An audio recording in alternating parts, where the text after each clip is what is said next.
दोस्तों नमस्कार। मैं हूँ एक लेखक। सबसे पहले ममता कालिया जी को जो पुरस्कार मिला उसके लिए बधाई। वो मेरे घर से करीब 1 किलोमीटर दूर क्रॉसिंग रिपब्लिक में रहती हैं, जो गाज़ियाबाद में है। और मेरा मूल जो निवास है वो विजयनगर गाज़ियाबाद है, थाने के पास मंदिर वाली गली में।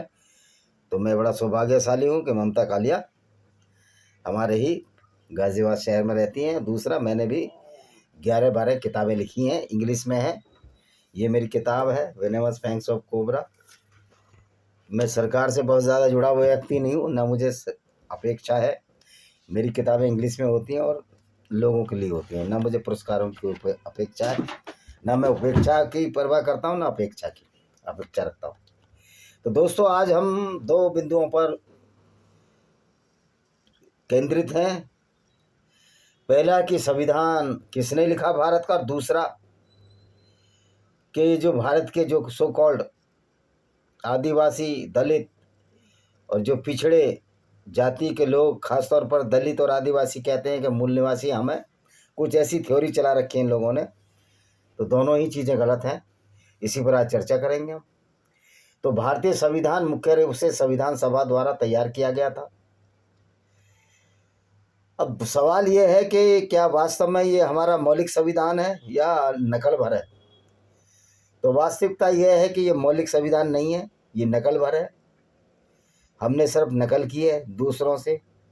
तो इसको संकलन कहते हैं। तो भीमराव अम्बेडकर हों या बेनेगल नरसिम्हा राव हों, इन्होंने किसी ने भी संविधान नहीं लिखा है। जो बाहर से नकल ही है उसको संयोजित किया है और तरतीबवार लगाने की कोशिश की है, जो कि एक स्वाभाविक सी प्रक्रिया है। जब हम कोई चीज़ पढ़ते हैं, जैसे मैंने मास्टर डिग्री की है MSc जूलॉजी में, तो मैंने भी किताबों से पढ़ा। माजूप्रिया की किताब खरीदी थी, जो कि काठमांडू यूनिवर्सिटी में थे, डीन थे या प्रॉक्टर थे या जो भी कुछ थे, बड़ी पोस्ट पे थे, पढ़ाते थे। इस तरह बहुत सारी किताबें ली। खन्ना साहब की किताब चलती थी केमिस्ट्री की, वो पढ़ते थे हम। तो इसका मतलब ये तो नहीं हो गया हम ओरिजिनल लेखक हो गए, या खन्ना साहब माजूपुरिया ओरिजिनल लेखक हो गए। उन्होंने भी जैसे जैसे जैव विकास हुआ, उन्होंने भी दूसरी किताबों से लिया। तो भारतीय संविधान भी इसमें मौलिक सिद्धांतों का बिल्कुल अभाव है। तो भारतीय संविधान के लिए जो ड्राफ्टिंग कमेटी बनी, उसमें अंबेडकर जी का क्या रोल है ये बता देते हैं हम आपको। भारतीय संविधान सभा द्वारा तैयार किया गया था, जिसे 26 नवंबर 1949 को अपनाया गया और 26 जनवरी 1950 को लागू किया गया। मतलब रिकॉग्निजेशन इसकी 26 नवंबर 1949 को हम इसे लागू करेंगे, और उसके कुछ दिनों बाद लगभग दिसंबर जनवरी 30-60 दिन बाद इसको लागू कर दिया गया। इससे प्रमुख वास्तुकार डॉक्टर BR अम्बेडकर प्रारूप समिति के अध्यक्ष थे, जब बेनेगल नरसिम्हा राव ने उस प्रारूप समिति का ड्राफ्ट तैयार किया। उसके बाद इन्होंने बहुत लेट में ज्वाइन किया था, जबकि प्रेम बिहारी नारायण रायजादा ने इसे हाथों से लिखा था। तो यह दुनिया के प्रमुख संविधानों में से एक है। अब सवाल यह है कि मौलिकता तो है नहीं इसमें कुछ। हमारे पास कोई ना कोई ड्राफ्ट था, रूल ऑफ लॉ था ही नहीं। यहाँ तो मनुस्मृति चल रही थी। ब्राह्मण ब्रह्मा के मुख से पैदा हो रहे थे, क्षत्रिय भुजाओं से पैदा हो रहे थे, वैश्य पेट से पैदा हो रहे थे। मान लिया वैश्य का काम खाना ही खाना है। शूद्र पैरों से पैदा हो रहे थे, नहीं पैरों से पैदा हो रहे थे। मतलब बेतुकी लॉजिकल कोई बात नहीं थी। और जो ये बोलते हैं, एक वकील साहब हैं, नाम याद नहीं है, उपाध्याय हैं, और एक सुधांशु त्रिवेदी जी, कह रहे मनुस्मृति से कानून लिया है संविधान। जो कहाँ का, अमेरिका का। ऐसा कुछ भी नहीं है। मनुस्मृति तो मूर्ख स्मृति है, मूर्खता भरी किताब है, लॉजिकल है ही नहीं, हाइपोथेटिकल है, इमेजिनरी है। ब्रह्मा विष्णु महेश भी इमेजिनरी गॉड हैं। इसका मतलब ये नहीं सनातन वैदिक धर्म खराब है। नो, आई एम फुल सनातनी हिंदू हूँ, आज के हिसाब में रहूँगा, क्योंकि वसुदेव कुटुंबकम, पूरी दुनिया को हमारा परिवार मानते हैं। तो ये मनुस्मृति खारिज हो जाती है। रामचरितमानस का कोई उपयोग नहीं रहता, न इन पंडित और पुजारियों का कोई उपयोग रहता। जब सब मानव बराबर है, कोई पूजा कर सकता है, कोई पाठ कर सकता है, तो ये सब खत्म हो जाता है और टॉप पे वही है हमारा वसुधैव कुटुंबकम। तो दोस्तों, अब किस किस देशों से नकल किया गया?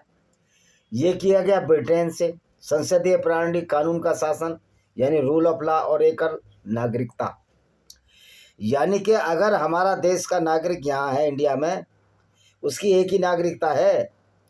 ये नहीं कि उत्तर प्रदेश की अलग नागरिकता हो और फिर भारत की हो, एक नागरिकता, ओनली वन सिटीजनशिप।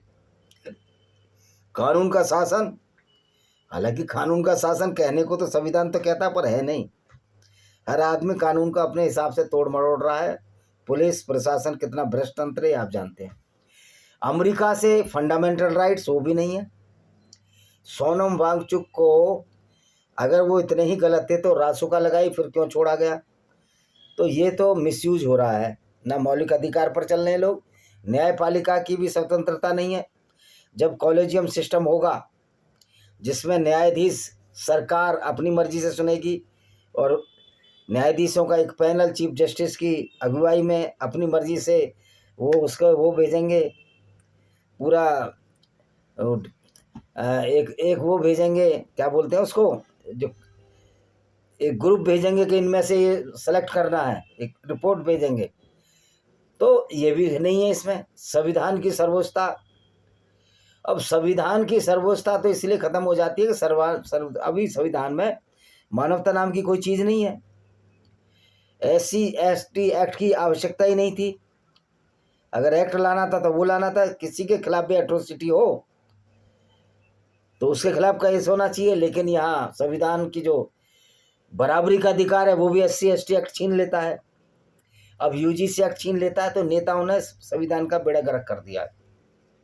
आयरलैंड में राज्य के नीति निर्देशक तत्व लिए कि सेंट्रल का और स्टेट का क्या कोऑर्डिनेशन होगा, राज्य को क्या अधिकार होंगे, ज़मीन का अधिकार, पानी का अधिकार किस तरह होंगे।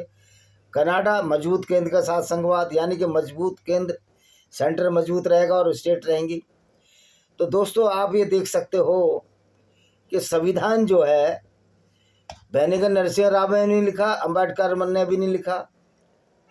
तो संविधान का असली निर्माता कौन है? कोई भी नहीं है, लेखक हैं सारे। अब दूसरे पार्ट पर आ जाते हैं, मूल निवासी थ्योरी। मैं साइंस का विद्यार्थी हूँ, MSc जूलॉजी में मेरी डिग्री है, मास्टर डिग्री है। जो मैंने जैव विकास, जो ओरिजिन ऑफ स्पीसीज पढ़ा, उसके हिसाब से जो सबसे पहला मानव आया, सबसे पहला मानव कौन था? तरह तरह के मानव थे। ऑस्ट्रेलोपिथेकस था, लास्ट में नियोथर्डल और क्रो-मैग्नन मानव आए जिससे हम पैदा हुए। और आज का जो मानव है, जिसको कि हम होमो सैपियंस कहते हैं, मैं और आप जो आप बात कर रहे हैं, जिसकी क्रेनियम कैपेसिटी, कपाल, जिसमें मस्तिष्क है 1400 क्यूबिक सेंटीमीटर है, ये सब हम आज के हम मानव हैं। हम डेवलप मानव है, विकास हो गया है। और ये कहाँ डेवलपमेंट हुआ? इसके पुराने जो अवशेष हैं, स्केलेटन से ही तो पता लगेगा ना आपको, रॉक डेटिंग से पता लगेगा चट्टानों की उम्र कितनी है। और हमारी तो हड्डियों में रेडियो कार्बन से पता लग जाता है हड्डी कितनी पुरानी है, यानी कि ये आदमी का कंकाल कितने पुराना है। तो दोस्तों, सबसे पहला मानव जो आज का मानव है, जिसमें बुद्धि है, वामन महेशराम जैसे लोग नहीं जो कुबुद्धि का प्रचार कर रहे हैं, तो भाई सबसे पहला मानव अफ्रीका महाद्वीप में आया। इसके पूर्वी हिस्से में आया। पूर्वी हिस्से क्या है? अब नक्शा देखोगे, सूडान है, जो भी सीशोर पूर्वी है, सोमालिया है। साउथ सूडान तो लैंडलॉक कंट्री हो गया है, अलग से कंट्री बना है अभी नया। तो जो पूर्वी तट पर, वहाँ पर सोमालिया के आसपास या जितने भी देश हैं उसके आसपास का डेवलपमेंट हुआ। और इसका डेवलपमेंट होने के बाद ये माइग्रेशन हुई पूरी दुनिया में। सबसे पहले ये अगर भारत में भी आए तो वो लोग आए जिनको उरांव कहते हैं। और उरांव का जो बेसिक स्केलेटन है, मैं तो आर्यन आर्य थ्योरी में विश्वास नहीं करता, वो आर्यों जैसा, अगर आप आर्य मानते हो, यानी कि जो यूरोप से लोग आए, माइग्रेट हो गए जो यूरोप से लोग आए। और ऐसा नहीं है कि ये जो आदिवासी हैं इनके जो सैलिएंट फीचर है या डीएनए है अफ्रीकन आदिवासियों जैसा है करीब करीब। तो ये जो डीएनए का स्ट्रक्चर बदलता है वो पीढ़ी दर पीढ़ी बदलता रहता है, उसमें खाना भोजन ये प्रमुख होते हैं। तो दोस्तों, तो यहाँ से फिर ये अफ्रीका के तट से ये मानव गया, सबसे पहले गया एक छोटा सा स्ट्रेट है, आपने देखा है, पानी का एक छोटा सा स्पैन गया ये। और इधर आप ये देखेंगे कि जहाँ आज सोमालिया जो डाकू पायरेट्स हैं, समुद्री डाकू, वहाँ से सऊदी अरब गया, सऊदी अरब से फिर ये ईरान गया, ईरान से उज्बेकिस्तान, तजाकिस्तान, रसिया, सबसे लास्ट में रसिया में गया। और एक टुकड़ी इधर आ गई, तजाकिस्तान उज्बेकिस्तान होते हुए अफ़गानिस्तान भारत की तरफ आ गई। और सारे कलर में काले ही थे। सने सने जैसे जैसे ये लोग हुए, जगह जगह में जो ठंड वाले इलाके हैं वहाँ पर मेलानिन कम बनता है कि सूर्य की किरणें कम पड़ती हैं, तो लोग गोरे होते रहे। मेलानिन का क्या है, मेलानिन आपको सनराइज के कैंसर से बचाता है। जितना ज़्यादा पिगमेंटेशन जिसकी खाल में होगा, स्किन में होगा, उतना ही वो काला आदमी होगा। तो अफ्रीका में सनलाइट सीधी पड़ती है, वो लोग काले थे। लेकिन ये पीढ़ी दर पीढ़ी अब यूरोप में गोरे लोग क्यों हो गए? क्यों? मेलानिन ही बहुत कम बनता है, क्योंकि सनरेज ओपन नहीं है। हाँ, ये अब जो यूरोपियन लोग अगर अफ्रीका में चले जाएं, जैसे साउथ अफ्रीका और ऑस्ट्रेलिया में चले जाते हैं, इनको स्किन कैंसर बहुत हो रहा है। तो ये तो मेडिकल की बात है। तो दोस्तों, अंबेडकर का काम सिर्फ इतना था कि वो ड्राफ्टिंग कमेटी का चेयरमैन थे, एक छोटी सी कमेटी थी, नेहरू सलाहकार समिति के अध्यक्ष थे और राष्ट्रपति प्रेसिडेंट इसके अध्यक्ष थे। तो दोस्तों, दोनों ही थ्योरी गलत साबित हो रही हैं। ना तो किसी भारतीय ने संविधान लिखा है, ये सिर्फ ड्राफ्ट किया है, और ना ही कोई आदिवासी या दलित इस देश का मूल निवासी है। सारे ही लोग बाहर से आए हैं। सारे ही लोगों के जो पूर्वज हैं, जो हमारे पूर्वज हैं, यानी होमो सैपियंस हमारा बायोलॉजिकल नेम है, इनके सबके पूर्वज अफ्रीका के अफ्रीका महाद्वीप है उसके पूर्वी तट पर उत्पन्न हुए। और सबसे पहले जो फॉसिल्स हैं वो सारे अफ्रीका में पाए गए हैं। और उसके बाद जैसे जैसे माइग्रेशन हुआ है, उधर यूरोप में पाए गए हैं, उधर ये तजाकिस्तान उज्बेकिस्तान में मानव फॉसिल्स पाए गए हैं। तो भारत में जो फॉसिल्स पाए गए हैं वो तो बहुत ज़्यादा पुराने नहीं हैं, यानी कि वो यहाँ के मूल निवासी नहीं थे। तो भारत का तो कोई मूल निवासी नहीं था। सबसे पहला मानव अगर अफ्रीका में भारत से आया तो इधर कोंकण में आया, जो महाराष्ट्र का इलाका है। इसलिए वामन मेश्राम जैसे मूर्खों की बातों में मत आइए, लक्ष्मण जैसे यादव की मूर्खों की बातों में नहीं आइए। भारत का वस्तुतः तो कोई भी मूल निवासी नहीं है। और आर्य और अनार्य थ्योरी ये तो हिटलर की देन थी। हिटलर कहाँ का था? नेपोलियन या हिटलर की देन थी। जो जर्मन सुपरमेसी आर्य और अनार्य जो थ्योरी थी आर्यंस की, जिसमें ईरानियों को, नॉर्थ इंडियंस को और जर्मन वालों का आर्यंस माना, ये थ्योरी तो एक नफरती थ्योरी थी।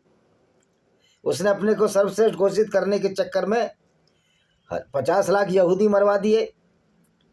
तो दोस्तों, ये जो फ्रॉड है कि भारत का कोई मूल निवासी था, कोई मूल निवासी नहीं है। आदिवासी और जो अपने को दलित कहते हैं वो भी भारत के मूल निवासी नहीं है, सारे के सारे बाहर से आए हैं। इसी तरह भारतीय संविधान लिखने वाले लेखक हैं, मौलिक रूप से भारतीय संविधान किसी ने नहीं बनाया, किसी ने नहीं लिखा। ये सारे देशों की नकल है, दूसरे देशों की। तो हम ये कह सकते हैं कि ये भारतीय संविधान संकलन मात्र है। किस किस देशों से लिया, मैं आपको फिर याद दिला देता हूँ। किस किस देशों से लिया है देखिए, अब इसमें है, अभी ये देखिए, इसको लिखा प्रेम बिहारी रायजादा ने, जो दिल्ली के रहने वाले थे। देखिए, इसने ब्रिटेन से लिया, याद रखिए, अमेरिका से लिया, आयरलैंड से लिया है, फ्रांस और कनाडा, 5 देश प्रमुख हैं सुना है कि इजराइल से भी लिया है, लेकिन अभी इसमें दिख नहीं रहा है। इजराइल का भी इसमें रोल है वैसे। तो ब्रिटेन, संसदीय प्रणाली, अमेरिका, आयरलैंड, याद रखिए Britain, United state of America, Ireland और फ्रांस और कनाडा, इनसे लिया है। कनाडा क्योंकि बहुत बड़ा देश है, उसमें बहुत बड़ी स्टेट है, तो मजबूत केंद्र के साथ संघवाद। कनाडा से बड़ा देश तो अमेरिका भी नहीं है, अब उससे बड़ा देश एक रसिया ही है। तो रसिया तो कम्युनिस्ट कंट्री है, वहाँ तो संघवाद का बात ही नहीं होती है, स्टेट का कोई पावर ज़्यादा होता नहीं है। तो दोस्तों इस तरह हम ये कह सकते हैं कि ये जो झूठ फैलाया जा रहा है मूल निवासी थ्योरी का और संविधान अम्बेडकर ने लिखा, उससे बड़ा कोई झूठ इस दुनिया में नहीं है। और इसको दलित लोग, खासतौर पर दलितों को ये दर्द है, जो अपने को दलित आदिवासी कहते हैं। आदिवासी तो बेचारे सीधे साधे हैं, दलितों को बड़ा दर्द है। इन्होंने पूरा ठेका ले रखा है झूठ बोलने का, संविधान लिखने का सारा जिम्मा ये लिए चलते हैं, सारी दुनिया का बोझ हम उठाते हैं। वस्तुतः यह है कि दोनों ही, वामन विश्राम भी झूठा, लक्ष्मण यादव भी झूठा, और सारे जो मूल निवासी थ्योरी को बताने की कोशिश करते हैं भारत का कौन मूल निवासी था और भारत का संविधान अम्बेडकर ने लिखा, महाधूर्त, मक्कार और झूठे हैं। उनकी बातों मत आइए। इसी के साथ हम इस वीडियो को विराम देते हैं। वंदे मातरम, जय हिंद, आपका दिन शुभ।